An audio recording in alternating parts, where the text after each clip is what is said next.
J'ai des questions de la part de mes abonnés. Donc, j'ai essayé d'en sélectionner que quelques-unes parce qu'il y en avait beaucoup.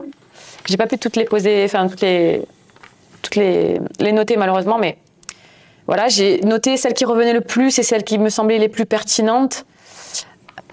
Pour toi, jusqu'à quel point une personne évitante doit aller loin dans la souffrance pour finalement aller consulter? Pour toi, à quel moment un évitant finit par aller consulter? Quand elle peut plus se dissocier. D'accord. Et alors, ça peut être tout et n'importe quoi, mais vraiment, le point extrême, c'est qu'elle ne se retrouve plus dans son état naturel qui lui permet de se dissocier. D'accord. Donc, si elle ne peut plus se dissocier, ça veut dire qu'elle va commencer à avoir ou alors se dissocier correctement, hein, c'est-à-dire qui lui permet de se réguler, en tout cas, puisqu'on a parlé de ça tout à l'heure, hein, la régulation par rapport à la dissociation. Si ça n'existe plus, si c'est plus présent, ça veut dire qu'elle ne peut plus s'auto-réguler, donc ça commence à poser des problèmes sur le plan du fonctionnement. D'accord. Quand ça commence à poser des problèmes sur le plan du fonctionnement, hein, ça veut dire des insomnies, ça peut être toute une série, parce qu'il y a beaucoup potentiellement de stress qui vont un peu comme dans un burn-out. Hein. Je vais avoir des problèmes musculo-squelettiques, des problèmes des torticolis dans tous les sens, une grande fatigue, enfin, ne plus réussir à fonctionner correctement. Voilà. Donc en fait, on va un stress qui se chronifie, hein, c'est un stress qui se chronifie. Et là, effectivement, si la dissociation n'est plus tout à fait possible, c'est-à-dire un mécanisme de défense qui n'arrive plus à être fonctionnel, à ce moment-là, on se dit, bon, là, j'ai pas d'autre choix, il va falloir que je me fasse aider. Il faut qu'on soit vraiment dans des extrêmes. Oui, mais comme pour ceux qui ne sont pas évitants non plus, en général, c'est parce en fait, on va voir un psy sans... C'est vrai, c'est vrai. Tout seul, en fait. C'est vrai. Après, les évitants, j'ai l'impression que c'est encore un degré au-dessus des autres personnes qui, quand même, vont à un moment donné finir par se remettre en question pour que leur relation fonctionne ou quoi que ce soit. Les évitants, c'est encore plus extrême, difficile, j'ai l'impression. Oui, mais vraiment, le truc central chez les évitants, c'est la dissociation. La dissociation. Quand ils n'y arrivent plus, c'est que vraiment, ils sont arrivés au bout. Oui, parce que c'est leur moyen de se réguler. Donc, si par contre, ils n'arrivent plus à le faire, alors là, ça devient un problème fonctionnel. Je vois. On dort plus correctement, on n'arrive plus à se concentrer, on est perturbé parce qu'à ce moment-là, on est de plus en plus connecté malgré nous, quoi. On ressent la douleur. C'est comme ça qu'on ressent la douleur. Hein. Ok, je vois. Je vois. Combien dure en moyenne une thérapie pour guérir un attachement évitant? Même si je suppose que ça varie en fonction des personnes. Tu supposes bien, Naïe. Voilà. Ça dépend vraiment à la fois, enfin souvent même du degré de motivation de l'évitant, c'est-à-dire où il se retrouve sur le plan de sa motivation personnelle, parce que c'est hyper important, est-ce qu'il est porteur du mandat ou pas, de vouloir avancer ou essayer d'avancer dans sa problématique. Ça dépend aussi potentiellement du thérapeute. Hein, je veux dire, est-ce qu'on a fait alliance avec lui? C'est d'autant plus important déjà dans une thérapie de manière générale. Hein, on évalue plus ou moins autour des 30% la réussite d'une thérapie. Voilà, je veux dire, il faut une alliance. L'alliance pour être thérapeutique représente ça fonctionne entre les 30% de la réussite d'une thérapie. Oui. Donc, ça dépend aussi de ça. Je vois. Et on sait maintenant que pour l'évitant, c'est encore plus important de se retrouver en sécurité émotionnelle. D'accord. Donc même avec le thérapeute, quoi, je vais pouvoir, ça va pas être simple. Complètement. Voilà. Et donc après, et puis de l'alliance thérapeutique va dépendre aussi une certaine compliance au traitement. C'est-à-dire, est-ce qui me motive à venir suffisamment? Est-ce que voilà, il y a tout ça qui joue. Beaucoup de paramètres qui rentrent en compte. Et puis ça dépend aussi du degré de conscience de l'évitant. Ah oui. Et du degré d'évitement, on n'est pas au même niveau. Beaucoup de choses, oui. Évitants qui ont pris conscience de certaines choses, d'autres pas du tout, et d'autres beaucoup plus, quoi. Ok. Oui, je vois. Je rappelle les choses quand même, c'est important ça. Enfin, je vais peut-être pas rappeler, mais de dire il y a d'abord une dimension d'introspection, on se pose des questions, puis c'est une étape, puis il y a enfin une prise de conscience de quelque chose, une problématique, c'est une autre étape. Après, on a l'acceptation, c'est encore une autre étape, parce que je suis conscient de quelque chose que je l'accepte. L'acceptation, c'est une étape. Et ensuite, on a encore la dernière étape, c'est qu'est-ce qui va me montrer que potentiellement quelque chose a changé, c'est l'intégration des 3 points du départ, introspection, prise de conscience, acceptation. Maintenant, l'expérientiel va me montrer si effectivement j'ai pu intégrer ce dont j'ai pris conscience et accepté. C'est ça qui va me montrer si j'ai évolué ou pas. Ok. Mais prise de conscience ne veut pas forcément dire que la personne est arrivée au bout de toutes les étapes pour enfin passer à celle où il va se faire aider. Ça ne veut pas forcément dire ça. Ah, ça ne veut pas dire ça du tout. On peut rester conscient, mais ne jamais aller se faire aider. Il est conscient, donc, tout à fait. Donc il va changer. Ben non, en fait, ça c'est une étape. Donc c'est une erreur, ça. Hein, d'accord. Oui, c'est vrai qu'on se dit souvent qu'une fois qu'il est conscient de son trouble, il va enfin aller chercher une réelle solution. Et en fait, non, pas forcément. Oui, c'est vrai, pas que pour les évitants. C'est vraiment une étape. Tout à fait. D'accord. Est-ce qu'un évitant peut se faire aider par n'importe quel psychologue ou plutôt un spécialisé dans son trouble?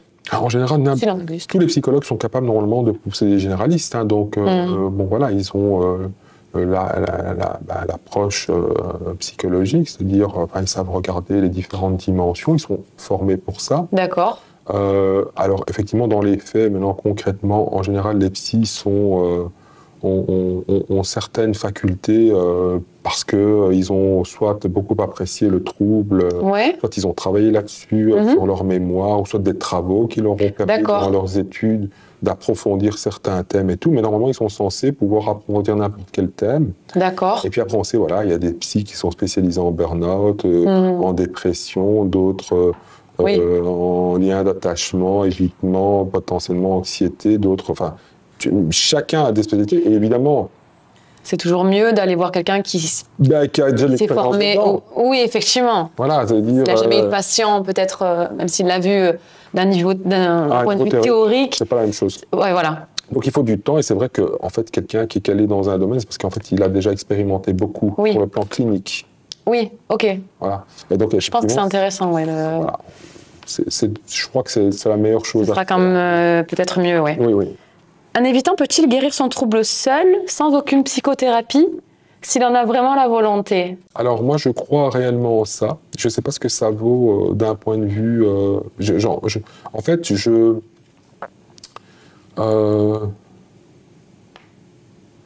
je pense que... Une question qui est difficile, je pense. La question... Il y a pas mal de points de vue sur ça, peut-être? Oui, il y a plusieurs points de vue là-dessus. Moi, maintenant, je parle vraiment de croyance. Oui.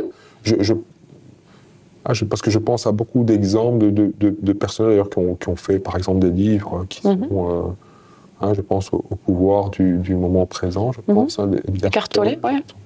Quand on lit son histoire, on se dit, bon, enfin... dès le début, on se dit c'est la fin, quoi. Oui. En fait, tout commence là, quoi. Oui. Donc, il y a quand même cette dimension-là, pour moi, qui existe toujours. C'est toujours plus compliqué de faire ça seul. Oui. Mais il y a des gens qui, fondamentalement, ressentent une force qu'on ne peut pas spécialement expliquer. D'accord. Qui donne une propension comme ça. Une certaine résilience, peut-être? Résilience, certainement, mais surtout une pouvoir, capacité de changement. Changer. Ok. Et qui pourrait, donc c'est pour ça que je mets ça entre parenthèses. Oui. Je ne dis pas que c'est alors c'est pas la chose la plus commune et la plus répandue. Oui. D'accord, mais si on me dit est-ce que ça existe, oui, je pense que ça peut exister. Je ne pense pas que ce soit la majorité des cas. Je pense qu'en général, on doit être aidé. Et oui, parce que j'ai du mal à imaginer comment on peut modifier finalement son système qui a été mis en place depuis l'enfance sans une aide extérieure. Surtout qu'ils ont du mal à aller dans l'introspection. Comment, du coup, tu veux, même en te documentant, même moi, en tant que dépendante affective, si je veux soigner ma dépendance, je vais avoir du mal à la soigner toute seule, malgré tout ce que je vais pouvoir lire. Donc, je pense que c'est... Oui, mais donc alors il y a plusieurs choses qui rentrent en compte. C'est les ressources personnelles, sur le plan émotionnel, cognitif, comportemental et tout ça. La capacité d'introspection, enfin, il y a beaucoup beaucoup de facteurs qu'on peut interroger par rapport à ça. Donc pour moi, c'est très... et on va dire que même si on n'arrive pas à s'aider complètement tout seul, on peut dire qu'il y a par exemple il y a une partie certaine des gens des personnes qui vont déjà faire une partie du travail seul. Hein, par exemple, la capacité, ils vont avancer. La prise de conscience, tu vois, ces deux parties-là. Si on séquence les choses, on va dire, bon, peut-être qu'après, l'acceptation, c'est plus compliqué. Oui, parce que de se guérir totalement et d'avoir un attachement sécure... Ah non, j'ai pas... Ah, alors, se guérir totalement... Alors, voilà. Alors, là, pour le coup, tu dis, il y a un poisson qui est habitué à vivre dans l'eau et tu lui dis...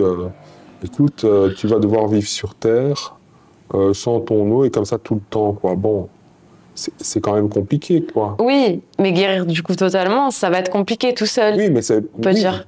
Alors c'est possible d'avancer sur son trouble. Ah non, oui, déjà même guérir tout court, c'est compliqué. Avancer sur son trouble, ça, il n'y a aucun problème. Par contre, quelqu'un dont, tu l'as très bien dit, c'est sa structure de base et tout, ça veut dire que ce sont des choses quand même qui sont des ancrages, des choses qui sont profondes. Puis on parle de mécanismes de défense, bon, ça veut dire que potentiellement, je peux devenir moins froid parce que je suis beaucoup plus sécurisé sur le plan émotionnel, avec le travail dont on a parlé tout à l'heure. Donc ça, c'est tout à fait possible. Comment dire, me retrouver dans une perspective où, entre le Arnaud évitant d'avant et le Arnaud présent dans l'avance de son travail, c'est le jour et la nuit, quoi. Oui. Mais ensuite, il dit qu'il faut que je sois parfait et que je sois maintenant le sécure. C'est pas demander à l'anxieux de devenir sécure, quoi.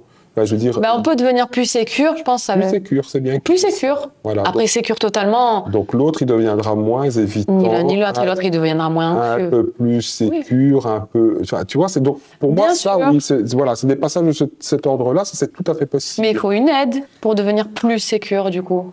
Ou pas forcément. Ça dépend. Pour moi, c'est pour ça que je dis que ça dépend beaucoup des capacités personnelles de chacun. D'accord. Il y a des gens, franchement, des gens qui vont partir en méditation pendant, je sais pas, ils disparaissent pendant 6 mois, je ne sais pas où, en Inde. Enfin, ça dépend vraiment. Oui. Tu vois, ça dépend vraiment de... Ah oui, je vois. Pour moi, ça dépend beaucoup des capacités. Donc, la motivation centrale, si tu portes pas de motivation, la volonté, la motivation, oui. Donc, motivation personnelle, elle doit être irréprochable. Oui. Et après, c'est une question de capacité et de compétences. Là. Je vois. On n'est pas tous égaux par rapport à ça. Oui. Alors, les évitants aiment-ils réellement la personne avec qui ils sont ou restent-ils uniquement pour combler un vide et se nourrir de l'attention de l'anxieux? Je réponds à la question en se disant, est-ce que je suis en couple uniquement parce que j'aime une personne ou parce que l'autre personne aussi répond à certains de mes besoins?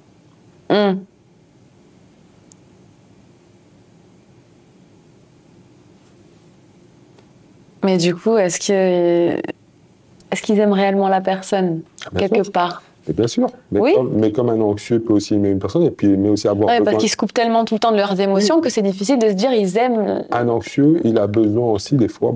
l'anxieux, il peut être oppressant. Hein, je veux dire, certains anxieux sont oppressants. Ils peuvent être oppressants, en tout cas vécu comme ça et tout. Bien sûr. On lui dit, mais en fait, tu m'aimes, ou alors c'est parce que tu as un besoin de... Pour moi, l'un n'empêche pas l'autre. Donc, on peut très bien aimer l'autre et puis en même temps, justement, pouvoir se laisser aller à son type d'attachement avec l'autre. Mais l'un n'empêche pas l'autre. D'accord, je vois. Un évitant peut-il se détacher au point de ne plus rien ressentir lors d'une séparation? Alors là, bien sûr. Il y a plusieurs étapes dans la séparation. Ah oui. Dans la première partie de la séparation, en général, c'est ce qui est convenu, mais de toute façon, c'est ce qu'on observe, il y a d'abord un grand soulagement. Enfin, je vais pouvoir revenir à moi-même, c'est-à-dire à mon truc d'évitant, là, de tout ce qui... D'accord. Ensuite, je reprends goût à la vie, plus personne ne me met la pression, plus personne ne me demande quoi que ce soit, donc tout va bien. Hein. Donc c'est un moment aussi de où c'est plutôt la distraction. Hein, donc, je commence à mettre une planification. Oui, oui, oui. Je sortirai là, je vais aller là, je vais faire ceci, je vais faire cela et tout ça. En gros, c'est aussi une période, ça. Donc, première période, puis deuxième période. Oui. Et puis, il y a une autre période où il y a des choses potentiellement où on va se sentir mieux dans sa peau parce qu'on a mis tout ça en place. Tiens, j'ai goûté à la liberté, goûté à l'indépendance. Finalement, les créneaux de l'évitant, hein, l'indépendance, plus de vulnérabilité, c'est terminé, etc., etc. Donc, je me sens mieux, moi-même. Ouais. Et donc, là, maintenant que je vais mieux, potentiellement, je peux de temps en temps me connecter à moi-même. D'accord. Okay, c'est en me connectant à moi-même que je commence à ressentir, en fait, potentiellement de la nostalgie. D'accord, oui. Quand je commence à ressentir la nostalgie, alors je commence à penser à l'autre et je vois que l'autre, en fait, c'était pas tout pas bien, quoi. Oui. Voilà. Et à ce moment-là, effectivement, potentiellement, il peut commencer à avoir un peu de souffrance. D'accord. D'accord. Bon, j'ai plus de questions. Voilà, j'ai terminé. Okay. Eh ben, merci Arnaud. Ouais, Naï, avec grand plaisir. Et continue tes vidéos dans ta voiture, j'aime beaucoup. Donc, voilà. Merci Arnaud. Je t'en prie, Naï. Je t'enverrai tous les évitants de ma chaîne. S'ils peuvent venir, ils sont les bienvenus. À Bruxelles, voilà. Moi, je fais que du distanciel. Hein. Ah oui. Ouais, je fais pas de. Bien sûr. Je suis pas en, voilà. Donc c'est pour ça que je peux avoir des en visio. Ah, c'est génial. Ok. Oui. Bon, super. Donc voilà. Bon. Voilà, Naï. Content de te rencontrer et de t'interviewer avec toi. Merci Arnaud.